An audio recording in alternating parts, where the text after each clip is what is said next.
पंजाब और केपी के इंतखाबात आज खुद नोटिस केस पर सुप्रीम कोर्ट का बड़ा फैसला सामने आया है। बड़ा फैसला ये है कि इलेक्शन 90 दिन में ही होंगे। सुप्रीम कोर्ट की जानिब से ऐसा कहा गया है। जस्टिस मंसूर अली शाह और जस्टिस जमाल खान ने इख्तलाफ किया है। हमारे साथ मौजूद हैं इंक पर्सन बतूल राजपूत। बतूल, बताइएगा, बड़ा फैसला आया है, किस तरह से देख रहे हैं आप इस फैसले को? जी, ये बड़ा भी है और मुझे लगता है कि ये एक बेहतरीन फैसला है, क्योंकि इस वक्त मुल्क को इसकी ज़रूरत भी है। और आइन में भी जो इलेक्शन कमीशन है उसके पास उसको मिनिमम 40 प्लस डेज रिक्वायर्ड है इलेक्शन की एक्सरसाइज करने के लिए, जो कि इलेक्शन कमीशन के पास है। लेकिन जो मर्दमशुमारी वाला एलिमेंट है, ये देखना होगा कि उसको किस तरह से इलेक्शन कमीशन हैंडल करता है, या स्टेट या गवर्नमेंट उसके हवाले से क्या मौके से इख्तियार करती है। गवर्नमेंट के पास ये ऑप्शन तो है कि वो रिव्यू के लिए जाएं, लेकिन मेरा नहीं ख्याल कि उन्हें ऐसा करना चाहिए, क्योंकि इस वक्त अगर उन्होंने ऐसा स्टेप लिया तो आपको याद होगा कि जब पंजाब असेंबली के मामले में भी जो भी कोर्ट का फैसला आता था, फिर गवर्नमेंट एक पोजीशन लेती थी, फिर एक फैसला आता था, तो एक 3 से 4 माह एक आईनी बहरान चलता रहा। तो अगर हुकूमत ने या पीडीएम ने इस फैसले के हवाले से कोई और कानूनी चाराजोई ऑप्ट की तो एक बड़ा बहरान आ सकता है। और मुझे लगता है कि ये नीड ऑफ द आवर है कि आप इलेक्शंस करवाएं। गवर्नमेंट से ज्यादा आपको नहीं लगता कि इलेक्शन कमीशन वाला मामला है? अब इलेक्शन कमीशन को सदर मुमलिकत से मुशावरत के हवाले से हुक्म जारी हुआ है सुप्रीम कोर्ट से। क्या सदर मुमलिकत से मुशावरत कोई नतीजा खेज साबित होगी इलेक्शन की तारीख पंजाब में देने के हवाले से?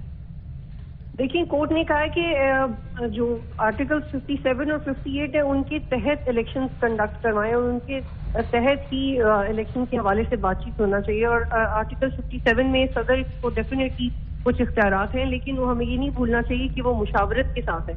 आपको याद होगा कि जब सदर ने इलेक्शन को 2 दफा खत लिखा था तो उन्होंने यही कहा था कि आप इसमें आपको गवर्नर से भी कंसल्ट करना है। और जब इलेक्शन कमीशन की टीमें जाके मिली भी थी लाहौर के गवर्नर को, तो भी बातचीत आगे नहीं बढ़ पाई थी, क्योंकि यही कंफ्यूजन थी कि करना क्या है। लेकिन यहाँ पे हमें अलग अलग सूरत हाल देखने को मिल रही है, जो अब तक मैं इसको समझ पा रही हूँ कि जो केपी के है उसमें गवर्नर डेट देगा, और जो पंजाब का मामला है उसमें सदर और इलेक्शन कमीशन आपस में बात करेंगे। लेकिन ये कि ये जो भी फैसला है, इसका हमें ये मतलब निकालना चाहिए कि एटलीस्ट इलेक्शंस हो रहे हैं, जो कि सबसे इम्पोर्टेंट चीज है। और जो इलेक्शन कमीशन है उसका तो पहले दिन से मौक़िफ़ रहा था कि गवर्नर को ही डेट देना चाहिए। सदर ने जो अपना इख्तियार इस्तेमाल किया, ऐसा नहीं कि सदर के पास इख्तियार नहीं था, लेकिन चूंकि उन्होंने मशावरत नहीं की थी तो बाकी इदारे रिलक्टेंट हो गए थे कि आपने all of a sudden date दे दी है। तो उन्होंने जो केपी के में डेट दी है उसकी तो कोई आनी हैसियत नहीं है, कोर्ट ने भी कहा। लेकिन जो उन्होंने पंजाब में दी है उसमें ये गुंजाइश नजर आ रही है कि वो इलेक्शन कमीशन के साथ उसी डेट के ऊपर कुछ इम्प्लीमेंट करवा सकें। अच्छा, लेकिन 2 अलग अलग पैरा आए हैं। बतूल, आपने खुद भी जिक्र कर दिया खैबर पख्तूनख्वा का, लेकिन पंजाब के लिए वाज़ेह तौर पर सुप्रीम कोर्ट में जितनी समाअत हुई, दलाइल आए, रिमार्क्स आए, उसमें यही बात सामने आ रही है। फैसला भी अगर देख लें कि पंजाब के हवाले से मुशावरत लाजमी कर लें सदर और इलेक्शन कमीशन। मेरा मामला आपसे पूछने का यह है कि जो इख्तलाफी नोट है, जाहिर है कि वो एक इख्तलाफी नोट है, अक्सरियत कम है, 2-3 की है, लेकिन उसमें भी यही बात थी कि लाहौर हाई कोर्ट हो गई और कोर्ट्स में फैसले ऑलरेडी वो केसेस चल रहे हैं, तो सुप्रीम कोर्ट आज खुद नोटिस नहीं ले सकती। जी बिल्कुल अर्सलान, ये बात पहले भी हम डिस्कस कर चुके हैं, मीडिया में भी बात आ चुकी है कि 184 के तहत आपने आज ये मामला उठाए क्यों है, जब ऑलरेडी एक मामला 2 हाई कोर्ट में डिस्कस हो रहा है। और ये महमूद डोगर की केस के प्रोसीजर की उनके आर्ग्यूमेंट्स के दौरान ये सजेशन आई कि इस पे आपको नोटिस देना चाहिए, और वो 2 या 3 जजों का बेंच था जिसकी वजह से सजेशन आई, और फिर ये सुप्रीम कोर्ट ने ये आपको नोटिस किया। तो ये क्वेश्चन तो अपनी जगह पे बिल्कुल कायम है कि आपको नोटिस लिया ही क्यों गया या लेना चाहिए था या नहीं, इसका जवाब तो अभी हमें अब तक नहीं मिला। लेकिन जो इख्तिलाफी नोट है उससे ये जरूर वाज़ेह हो गया कि जजेस ने एक डाइवर्सिटी ऑफ ओपिनियन की कि नहीं लेना चाहिए था। लेकिन I think the good news is कि इलेक्शन हो रहे हैं। Let's not make it a legal battle again.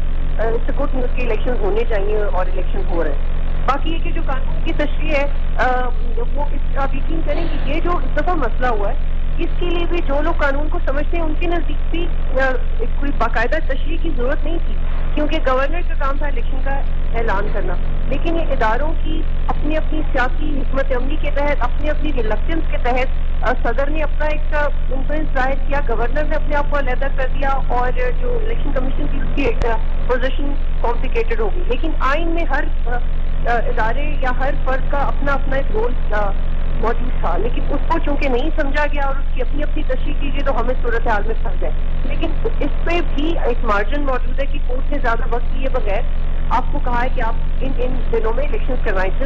For example 14 جنوری سے اگر پنجاب اسمبلی کی ہے تو وہاں سے آپ 90 دن کاؤنٹ کریں اور آپ 90 دن کے اندر اندر الیکشن کروائیں. لیکن ارسلان نے جب سوال پوچھے اس کا ایک اور پہلو یہ بھی ہے کہ اگر گورنمنٹ ریویو میں چلی جاتی ہے کہ آپ اس کو یہ اسکوٹ لے ہی نہیں سکتے فار ایگزامپل، لیکن اسکوٹ جو پورا استحقاق ہے وہ پاکستان میں چیف جسٹس کا ہے، اور پاکستان میں جو چیف جسٹس کے ڈسکریشنز ہیں اور جو ان کی پاورز ہیں وہ ان میں اتنی انڈیویجولنس ہے، اتنا انڈیویجولزم ہے، اس میں کچھ اسٹرکچرل آپ کو نظر نہیں آئے گا. اس میں آپ کو جیسے جو موجودہ چیف جسٹس نے ایک دفعہ پہلے یہ بھی کہا تھا کہ ٹھیک ہے. اچھا بطول، آپ بھی ہمارے ساتھ رہیے گا.